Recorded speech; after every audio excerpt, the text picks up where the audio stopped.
কলকাতায় প্রকাশিত প্রথম সংবাদপত্র বললে হবে হিকির বেঙ্গল গেজেট।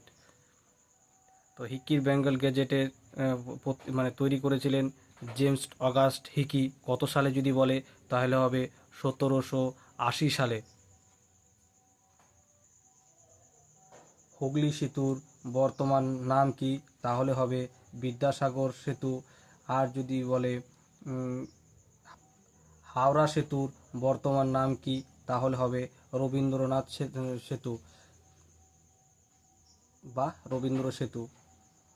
কলকাতা বন্দরের বর্তমান নাম রাখা হয়েছে শ্যামাপ্রসাদ মুখার্জি বন্দর।